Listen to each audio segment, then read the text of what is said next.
नायक और खलनायक, विद्वान और महारथी, कला के ऐसे सितारे जो अब भी आसमान में चमकते हैं, और ऐसी हस्तियां जो इतिहास में अमर है। उजले व्यक्तित्व के धनी भी और स्याह पहलुओं के लोग भी। ये वो लोग जो मशहूर हैं। ये है नामी गिरामी।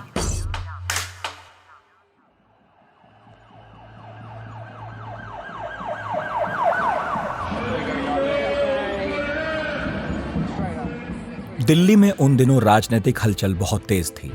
एच.डी. देवगौड़ा के प्रधानमंत्री पद से इस्तीफे के बाद उनका उत्तराधिकारी कौन होगा, इस सवाल पर सट्टे लग रहे थे। कई नामों पर कयासबाजी थी, लेकिन सहमति के अभाव में सारे खारिज चल रहे थे। कर्नाटक, तमिलनाडु, बिहार के तमाम नेता और मुख्यमंत्री आंध्र भवन पहुंच गए थे।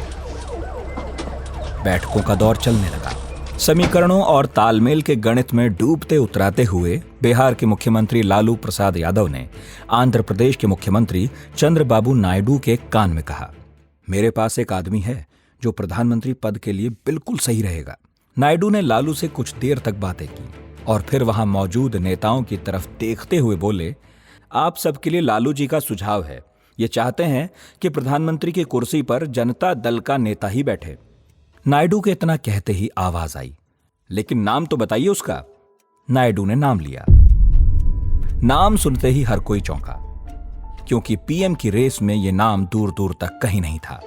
और तो और जिस नेता का नाम लिया जा रहा था, इस वक्त वो आंध्र भवन के ही कमरे में थक कर सोने जा चुके थे। लेकिन सहमति बन गई थी। चंद्रबाबू नायडू ने अपने साथी सांसद को इशारा किया। वो सीधा कमरे के दरवाजे पर जा पहुंचा जहां भावी प्रधानमंत्री सो रहे थे। दरवाजा खुला तो सांसद ने खबर दी, उठिए गुजराल साहब, आपको देश के प्रधानमंत्री पद की शपथ लेनी है। काफी देर से नींद में डूबे गुजराल इस गुड न्यूज पर इतने खुश थे कि उस टीडीपी सांसद को गले लगा लिया।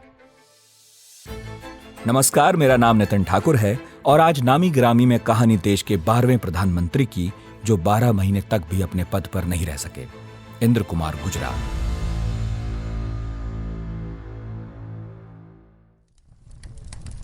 बात तब की है जब जवाहरलाल नेहरू पंचतत्व में विलीन हो चुके थे और उनके गुजरने के बाद इंदिरा अपना कुनबा बढ़ाने की कोशिश में जुटी थी।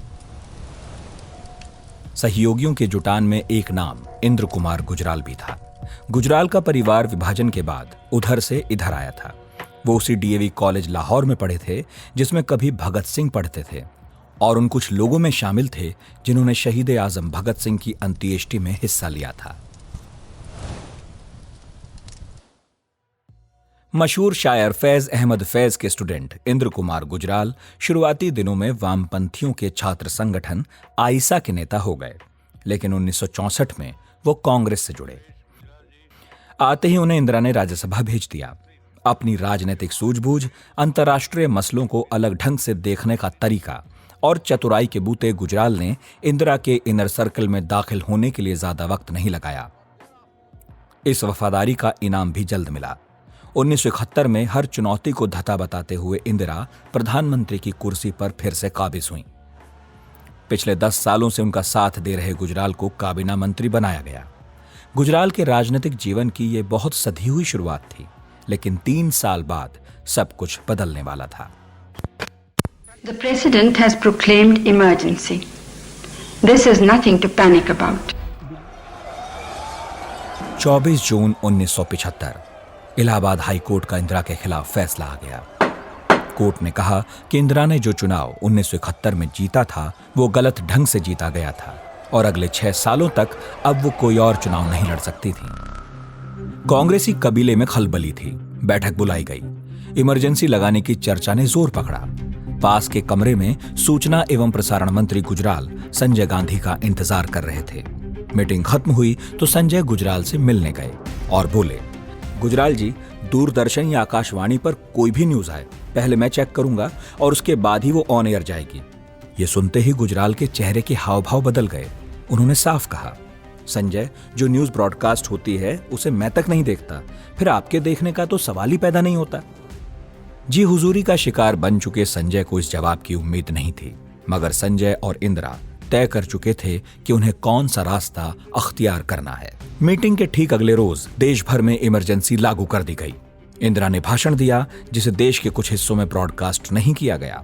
नाराज संजय गांधी ने फिर से गुजराल को तलब किया। सख्त लहजे में पूछा, गुजराल जी, क्या आप मुझे बताएंगे कि इंदिरा जी का भाषण पूरे देश में ब्रॉडकास्ट क्यों नहीं किया गया? संजय गांधी के डबटते ही गुजराल अपनी जगह से खड़े हो गए और लगभग चीखते हुए बोले, तमीज से बात करो संजय, तुम मेरे बेटे की उम्र के हो और मैं आदेश तुम्हारी मां से लेता हूं, तुमसे नहीं। इतना कहते ही गुजराल तमतमाते हुए बाहर निकल आए। उन्होंने पद से इस्तीफा देने का पूरा मन बना लिया था, लेकिन उससे पहले ही उन्हें किनारे लगाने का फैसला हो गया। गुजराल को पहले अलग मंत्रालय में भेजा गया और फिर सोवियत संघ में दूत बनाकर। दौर वो कठिन था। गुजराल महाशक्तियों को साधने की विधा सीख रहे थे।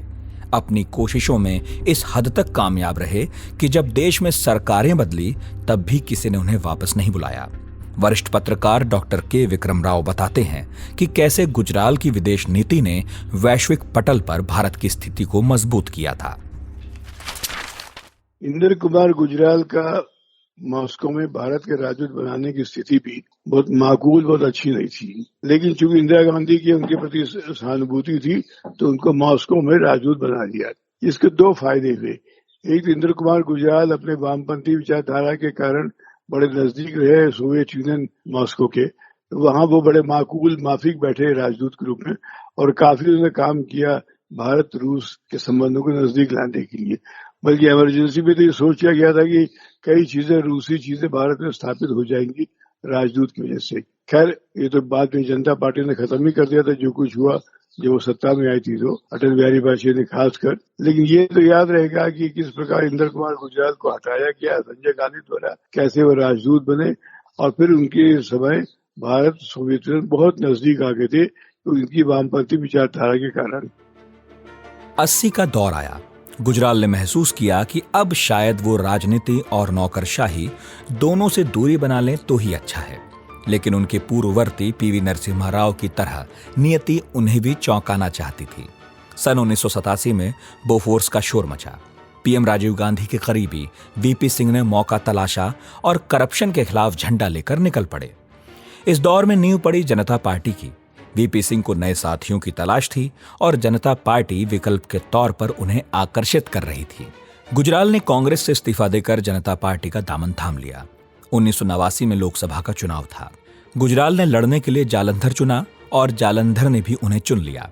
वीपी सिंह को समर्थन मिला तो जन मोर्चा की सरकार बन गई और साथ ही गुजराल बन गए विदेश मंत्री। लेकिन हिंदुस्तानी सियासत अस्थिरता का शिकार हो चुकी थी।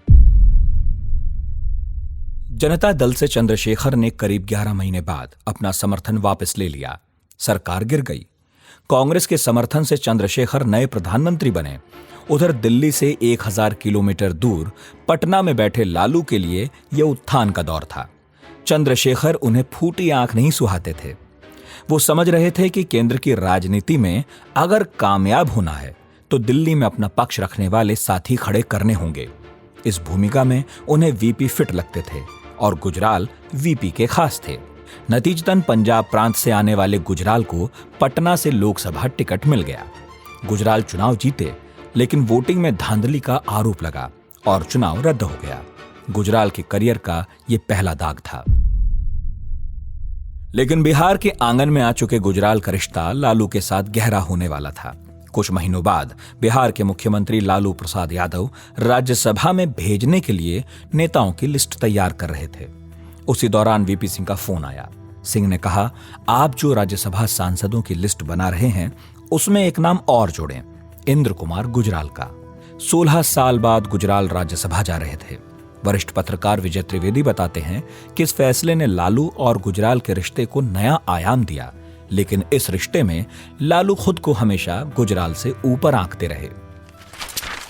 लालू यादव और इंद्र कुमार गुजराल एक ऐसे पॉलिटिकल लीग को एड्रेस करते थे जो सेक्युलर है, जो एक तरह से एंटी कांग्रेस रही है उसको लेकर। लेकिन लालू यादव हमेशा अपने आप को एक बड़े कद का नेता मानते रहे गुजराल से और उससे, क्योंकि खासतौर से उस पूरे वक्त में सोशलिस्ट कह लेना चाहिए, जो नॉन कांग्रेसी लीडरशिप थी वो ज्यादा ताकतवर थी। तो लालू यादव को हमेशा लगता रहा कि वो गुजराल से बड़े नेता है। तो बहुत मौके आए जब वो, एक बार का घटनाक्रम ऐसा है जिसकी पुष्टि बहुत नहीं होती कि लालू यादव ने गुजराल साहब को मिलने जब वो आए उनसे, तो उनको काफी देर इंतजार भी करवाया, बहुत लंबे समय तक लगातार वो चलता रहा। लेकिन ये समझते थे दोनों लोग एक दूसरे की ताकत को समझते थे। गुजराल साहब भी लालू यादव जी की ताकत को समझते हैं, लालू यादव भी गुजराल साहब की ताकत को समझते हैं। सियासत में पुराने हो चुके गुजराल लालू के बेहद निकट आ चुके थे और कुछ ही सालों में उन्हें इसका फायदा भी मिलने वाला था, क्योंकि केंद्र की राजनीति में सब कुछ गड़बड़ चल रहा था। नरसिम्हा राव के पराभव में उभरे देवगौड़ा की सरकार में लालू की तरफ से गुजराल फिर विदेश मंत्री बनाए गए, मगर ये वक्त मुकुट की फिसलन का था। बिहार के दलित समुदाय से आने वाला एक नेता, जो तब कांग्रेस का अध्यक्ष था, देवेगौड़ा से खार खाए बैठा था। उस नेता का नाम था सीताराम केसरी। सियासी गलियारों में उन्हें पुकारा जाता था चचा केसरी। गांधियों की अनुपस्थिति में चचा केसरी का एक छत्र राज था। वो चाहते थे कि जब उनके सहारे सरकारें चल रही हैं, तो क्यों ना वो खुद ही राजा बने। बस उसी दौरान एक पुराने केस में देवेगौड़ा के घर पर सीबीआई की छापेमारी हो गई और इसके चंद दिनों बाद 30 मार्च 1997 को सीताराम केसरी की एम्बेसडर कार राष्ट्रपति भवन जाकर रुकी। राष्ट्रपति शंकर दयाल शर्मा को उन्होंने 3 पन्नों की चिट्ठी थमाई और सरकार से अपना समर्थन वापस लेने का ऐलान कर दिया। केसरी का अचानक से समर्थन वापस लेना कांग्रेस के अंदर बैठे लोगों को भी खटक रहा था, मगर जो होना था वो हो चुका था। कांग्रेस के तत्कालीन महासचिव आर.के. धवन ने ऊहापोह के बादलों को मीडिया के सामने आकर छांटा और बोले, वीर भोग्या वसुंधरा। ठीक एक रोज बाद केसरी ने सरकार बनाने की दावेदारी ठोक दी। अंकगणित में पिछड़ चुके देवगौड़ा ने इस्तीफा दे दिया, लेकिन गणित समर्थन कांग्रेस का भी नहीं कर रहा था। यूनाइटेड फ्रंट को उम्मीद थी कि अपने क्षत्रप के गिरने के बावजूद वो सरकार में फिर आएंगे, मगर उधर बीजेपी फिराक में थी कि कैसे ये कुनबा बिखरे और चुनाव हो जाएं। केसरी को यूनाइटेड फ्रंट का संदेश साफ था, कांग्रेस की सरकार नहीं बनने दी जाएगी। साथ ही फ्रंट ने अपने भीतर एक नए नेता को चुनने की कवायद शुरू कर दी। सबसे आगे नाम था पश्चिम बंगाल के मुख्यमंत्री ज्योति बसु का। बसु तैयार थे, लेकिन उनकी पार्टी के प्रकाश करात को आपत्ति थी कि ऐसी सरकार का मुखिया बनकर क्या फायदा जिसमें हम मजदूर किसानों के लिए फैसले खुलकर न ले सकें। 4 दिन ही गुजरे थे कि यूपी के कद्दावर नेता मुलायम सिंह यादव ने अपनी दावेदारी पेश कर दी, लेकिन बिहार के मुख्यमंत्री लालू प्रसाद यादव ने चैलेंज दे दिया कि यदि मुलायम को यूनाइटेड फ्रंट का नेता बनना है तो पहले नेतृत्व के चुनाव में उन्हें हराना होगा। गठबंधन बनने से पहले ही टूटने की कगार पर दिखा तो चंद्रबाबू नायडू ने बीच बचाव किया। अब नाम उभरा कर्नाटक के नेता एस.आर. बोम्मई का, मगर तमिलनाडु और आंध्र प्रदेश के साथ कुछ मुद्दों पर असहमति होने के चलते उनका नाम भी खारिज हो गया। फिर बैठकों का सिलसिला चलता गया और आखिरकार दिल्ली के आंध्र भवन में मीटिंग हुई और इंद्र कुमार गुजराल के नाम पर ज्यादातर दलों की सहमति ने उन्हें देश का 12वां प्रधानमंत्री बना दिया। मगर 13 पार्टियों को साथ लेकर चलना आसान काम नहीं होने वाला था और गुजराल इसे बखूबी जानते थे, फिर भी वहन करने को तैयार थे। विजय त्रिवेदी। ये गुजराल साहब की खूबी थी कि वो, मैं समझता हूँ कि वाजपेयी जी की जो लीग है वही गुजराल साहब की लीग है, और उसको उसी लीग और उनका जो बिहेवियर है, उनका जो कैरेक्टर है, गुजराल सरकार को चलाने में बड़ा कामयाब रहा। गुजराल साहब की एक लाइन मैं आपको याद दिलाता हूँ कि एक इंटरव्यू मैंने उनका किया पाकिस्तान को लेकर, क्योंकि पाकिस्तान से उनका बड़ा एक क्लोज रिलेशन जैसा रहता था, वो मिठास थी क्योंकि वो भी रिफ्यूजी रहे थे। तो मैंने कहा कि भारत और पाकिस्तान के बीच में दो तरफा जो बिहेवियर है उस पर काम होना चाहिए, दो तरफा संबंध होने चाहिए, क्योंकि हम लोग कुछ बात करते रहते हैं और पाकिस्तान उसको रेस्पॉन्ड नहीं करता, तो उससे कब तक चलेगा। तो गुजराल साहब ने एक बहुत अच्छी बात कही। उन्होंने कहा कि देखिए, जब दो तरफा रिश्तों की उम्मीद आप करते हैं तो दो तरफा रिश्ते सिर्फ बिजनेस में होते हैं, मोहब्बत में सिर्फ एक तरफा रिश्ता होता है। तो यदि आपको किसी से मोहब्बत बनानी है, दोस्ती करनी है, तो एक तरफा रिश्ते के साथ चलिए कि आपने जो कर दिया वो कर दिया, दूसरा कितना कर रहा नहीं कर रहा। जब भी दो तरफा उम्मीद करते हैं तो वो दोस्ती और मोहब्बत नहीं होती। मुझे लगता है कि यही जो उनकी सोच थी ना, वो उस सरकार को चलाने में भी काम आई कि गुजराल साहब को लगा कि वो जितना काम अपने सहयोगियों के साथ कर सकते हैं, उनके लिए जो मदद कर सकते हैं, उसे किया जाए और उसके साथ आगे बढ़ा जाए। प्रधानमंत्री की कुर्सी पर बैठे आई के गुजराल को आशंका थी कि चचा केसरी के पीएम बनने की महत्वाकांक्षा कभी भी फिर जोर मार सकती है, लेकिन वो इस बात से थोड़े आश्वस्त भी थे कि बीजेपी के अलावा कोई भी फिलहाल चुनाव नहीं चाहेगा। चुनौतियों से घिरी गुजराल सरकार की गाड़ी जैसे तैसे सरकने लगी। अभी 3 महीने गुजरे होंगे कि लालू के खिलाफ चारा घोटाले की जांच ने तूल पकड़ लिया। सबूत लालू के खिलाफ जा रहे थे। सीबीआई को बस राज्यपाल के आदेश के बाद प्रधानमंत्री के आदेश का इंतजार था ताकि लालू की गिरफ्तारी हो सके। लेकिन प्रधानमंत्री की कुर्सी पर बैठे गुजराल ने तभी एक ऐसा फैसला लिया जिसने एक मर्तबा फिर विपक्ष को कीचड़ उछालने का मौका दिया। गुजराल ने तत्कालीन सीबीआई अध्यक्ष को उनके पद से ही हटा दिया। उनके इस फैसले ने एक तरफ लालू की नजर में उन्हें और बड़ा बना दिया, वहीं अपनी पार्टी और जनता के बीच वो छोटे होने लगे। मगर ये तो शुरुआत थी। असली बवाल जैन कमीशन की रिपोर्ट के लीक होने के बाद मचना था। कहा गया, रिपोर्ट में माना गया है कि डीएमके के शासन में ही एलटीटीई मजबूत हुआ था और नतीजतन राजीव गांधी की हत्या कर दी गई थी। डीएमके इसी यूनाइटेड फ्रंट की सहयोगी थी जिसका साथ कांग्रेस को मिला हुआ था। डीएमके के नेता बौखला कर बयानबाजी करने लगे। दबाव कांग्रेस पर भी था कि वो ऐसी सरकार से अलग हो जाएं जिसे उनके नेता की हत्या में संलिप्तता का दोषी माना जा रहा था। नवंबर में लोकसभा का सत्र शुरू होते ही कांग्रेस ने नारेबाजी शुरू करके मांग रखी कि डीएमके को सरकार से अलग किया जाए। यूनाइटेड फ्रंट ने मना कर दिया। बॉल कांग्रेस के पाले में थी, उसने समर्थन वापसी का ऐलान कर दिया। के विक्रम राव बताते हैं, वो जैसे देवगौड़ा ने कहा था सीताराम केसरी कांग्रेस अध्यक्ष बारे में, इज ए मैन इन हरी, ये आदमी बहुत जल्दबाजी में है। और सही भी था। सीताराम को केसरी ने सोचा कि जब नदी बह रही है तो हाथ धो ले। जब देवगौड़ा सरी का आदमी, जो बहुत साधारण किसान है कर्नाटक का, और इंद्र कुमार गुजराल जिनका कोई जड़ कहीं नहीं रहा, कभी वो बिहार से लड़े चुनाव, कभी वो पंजाब से लड़े, कोई निश्चित नहीं था, उनका जनाधार नहीं था, वो केवल राज्यसभा में जाते रहे। तो सोचा सीताराम केसरी ने वो खुद प्रधानमंत्री क्यों न बन जाए, और उन्होंने इस बात को कई लोगों से कहा भी।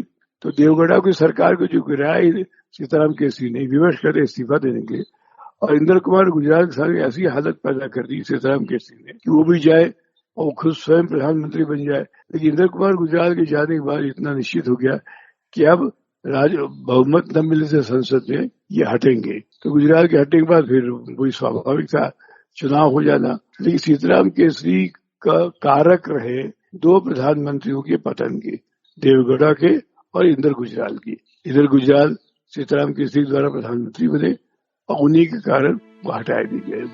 प्रधानमंत्री पद से हट चुके इंद्र कुमार गुजराल अब किसी राजनीतिक पार्टी की जरूरत नहीं रह गए थे। 1998 में उन्होंने एक बार फिर जालंधर से लोकसभा का चुनाव जीता, लेकिन जनता दल की राजनीति का असर खत्म हो रहा था। धीरे धीरे उनका भी। वो अपनों के बीच ही अकेले होकर रह गए, जहां शायद ही उनसे मिलने कोई पुराना साथी या नेता आता था। विजय त्रिवेदी। गुजराल साहब के प्रधानमंत्री से हटने के बाद मेरी उनके साथ 2-3 मुलाकात हुई और तीनों मुलाकातें घर पर रही। और ऐसा कभी नहीं लगता था कि वो कोई पूर्व प्रधानमंत्री साहब मिल रहे। वो अकेले उसमें कोठी में जो बंगलो था उसमें रहते थे और लंबा समय बिताते थे और केवल अपने बातों को याद करते थे। एक्चुअली जो गुजराल साहब की पॉलिटिक्स थी ना, उसकी जरूरत हिंदुस्तान की पॉलिटिक्स में रही नहीं, क्योंकि वो एक बहुत पॉपुलर हाई फाई किस्म के लीडर नहीं रहे। वो एक सीजन्ड, समझदार, इंटेलेक्ट किस्म के लीडर थे जिनका विदेश नीति में बड़ा दमखम था, समझ थी। तो हिंदुस्तान में विदेश नीति से जुड़े हुए राजनेताओं की बहुत ताकत नहीं होती, यहाँ पर डोमेस्टिक पॉलिटिक्स की जरूरत होती है। गुजराल साहब डोमेस्टिक पॉलिटिक्स के लीडर नहीं थे। वो एक एलीट किस्म के लीडर थे जो art, culture, literature, foreign policy, इन सब पर काम करते थे। और गुजराल साहब कोई लोकप्रियता की वजह से नहीं बने। गुजराल साहब जब प्रधानमंत्री बने तब भी मजबूरी की वजह से बने। तो उनकी पॉलिटिक्स में उस तरह की जगह नहीं थी, लेकिन वो पॉलिटिक्स को और हिंदुस्तान को बेहतर करने की बात हमेशा किया करते थे। और खासतौर से गुजराल का योगदान हमेशा भारत की विदेश नीति को लेकर और खासतौर से भारत पाकिस्तान संबंधों को लेकर किया जाना चाहिए था। उसका भी इस्तेमाल हमने नहीं किया। मतलब जो भी सरकार उस वक्त रही, जो भी राजनेता रहे वो, और जो डोमेस्टिक पॉलिटिक्स के लोग थे उनको तो शायद कभी जरूरत गुजराल साहब की लगी नहीं। तो जितने दिन प्रधानमंत्री रहे तब तक ठीक था। जब प्रधानमंत्री से छोड़ दिया उन्होंने तो उसके बाद किसी ने उनको याद नहीं किया। मैं बता रहा हूँ कि उनके बाद मैंने 3-4 मुलाकात की और हमेशा वो अकेले उस घर में मुझे मिले। इंद्र कुमार गुजराल राजनीति में मजबूरी के नेता रहे। उन्हें मजबूरी में सोवियत संघ का राजदूत नामित किया गया था। अपनी मजबूरी में पार्टियां उन्हें मंजूर करती रही थीं और मजबूरी में ही वो देश के प्रधानमंत्री बने थे। लेकिन बावजूद इसके भारतीय राजनीति में उनकी हिस्सेदारी हमेशा याद रखी जाएगी। आज के नामी गिरामी का सफर यहीं तक। उम्मीद है आपको एपिसोड पसंद आया होगा। जैसा भी लगा हो हमें लिख भेजिए radio@aajtak.com पर। इस एपिसोड के लिए रिसर्च और प्रोडक्शन का काम किया है सूरज कुमार ने। साउंड मिक्सिंग की है नितिन रावत ने। मेरा नाम नितिन ठाकुर है। इजाजत दीजिए। शुक्रिया।